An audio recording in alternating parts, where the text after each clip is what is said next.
अफगानिस्तान की सूरत हाल पर हिंदुस्तान की नजर है। अफगानिस्तान से अमेरिका के इनखला से पैदा शुदा सीमाबी हालात पर हिंदुस्तान नजदीकी से निगाह रखे हुए है और हुकूमत को मुरतब करने की कोशिश में जुटा हुआ है। इसी सिलसिले में वज़ीर-ए-आज़म नरेंद्र मोदी ने अफगानिस्तान की सूरत हाल का जायजा लेने के लिए मीटिंग तलब की।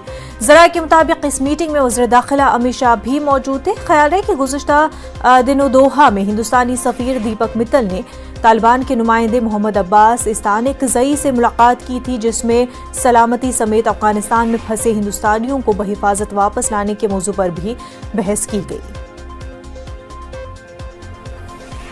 दिल्ली से हमारे नुमाइंदे विनीत झा हमारे साथ जुड़ चुके हैं। विनीत, वज़ीर-ए-आज़म की क़यादत में मीटिंग हुई, अफगानिस्तान की सूरत हाल पर तमाम निगाहें बनी हुई हैं।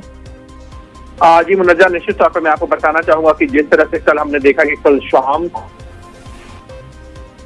मंत्री अमित शाह और विदेश मंत्री एस जयशंकर ने बैठक की। निश्चित तौर पर काफी महत्वपूर्ण बैठक थी, क्योंकि भारत का पड़ोसी देश है अफगानिस्तान और कई सारे इन्वेस्टमेंट जो है वो वहां पर है। चाहे अगर हम बात करें इमोशनल इन्वेस्टमेंट की बात करें, अफगानिस्तान में भारत ने काफी कुछ किया है। इसके साथ ही साथ इंफ्रास्ट्रक्चर को डेवलपमेंट को इकोनॉमिक इन्वेस्टमेंट जो है वो भारत ने कुछ किया है। लेकिन जो हमें जानकारी मिल रही है, भारत की अधिक प्राथमिकता जो है वो वहां पर फंसे भारतीय मूल के लोगों को वहां से वापस लाने की बात है। क्योंकि जिस तरह से हमने देखा कि 31 तारीख को अमेरिकन सेना जो है वो वापस चली गई थी और उसके बाद हमने देखा कि तालिबान की ओर से पहल की गई और उसके बाद कतर के राजदूत ने मुलाकात की तालिबान के एक प्रतिनिधि से। तो साफ तौर पर वहां पर दो टूक में यह कहा गया है कि जो भारतीय मूल के लोग हैं उनको जो वापसी है वो वहां पर सुनिश्चित किया जाए।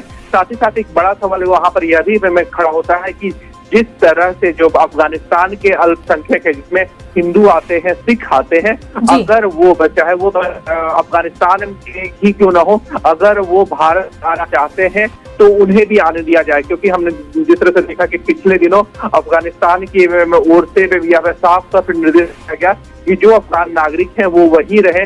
लेकिन भारत सरकार जो है वो लगातार यह कोशिश कर रही है कि ऐसे लोग जो भारतीय मूल के हैं, साथ ही साथ ऐसे लोग जो अफगानिस्तान में अल्पसंख्यक हैं, उन्हें उनकी भारत के जो वापसी है वो सुनिश्चित हो। एक और बड़ी बात आपको यह भी बताना चाहूंगा कि जिस तरह से ऑपरेशन देवी शक्ति जो है वो भारत सरकार लगातार चला रही है और साफ तौर पर कोशिश कर रही है कि जिस तरह से जब अमेरिकन सेना जो थी, काबुल एयरपोर्ट पर अमेरिकन सेना थी, तब तक की जो स्थिति थी और उसके बाद ऑपरेशन देवी शक्ति प्रभावित न हो, इसको लेकर के भी चर्चा हुई। साथ ही साथ जो अफगानिस्तान में की जो राजनीतिक हालात है उसको लेकर के चर्चा हुई। क्योंकि हमने देखा कि पहले भी जब गृह मंत्री ने जो विभिन्न राजनीतिक दलों के फ्लोर लीडर्स को जब ब्रीफ किया था, उस वक्त उनका कहना था कि वह सरकार की जो स्थिति है वो पूरी तरह से वेट एंड वॉच की स्थिति है। पूरी तरह से जो घटनाक्रम है उस पर नजर सरकार बनाए हुए है और उसके बाद ही वे रिएक्ट करेगी। तो साफ तौर पर सरकार जो है अभी भी अपने में जो कदम है, जैसा कि हमने देखा कि तालिबान के प्रतिनिधि से दोहा में मुलाकात हुई, कतर के जो राजदूत हैं उन्होंने मुलाकात की। हालांकि जो पहल थी वो तालिबान की ओर से किया गया था।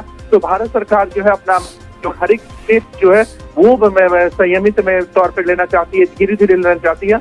और इसी कड़ी में हमने देखा कि आगे की रणनीति और वहां की अभी जो सूरत हाल है, वहां की जो अभी स्थिति है, उसको लेकर के प्रधानमंत्री नरेंद्र मोदी के आवास पर लगभग 3 घंटे काफी महत्वपूर्ण में हो जाता है कि जो बड़े मंत्री हैं वो 3 घंटे ये मीटिंग चली। अफगानिस्तान की तमाम तर सूरत हाल पर बातचीत हुई। बेहद शुक्रिया विनीत आपका। वज़ीर ख़ारजा एस जयशंकर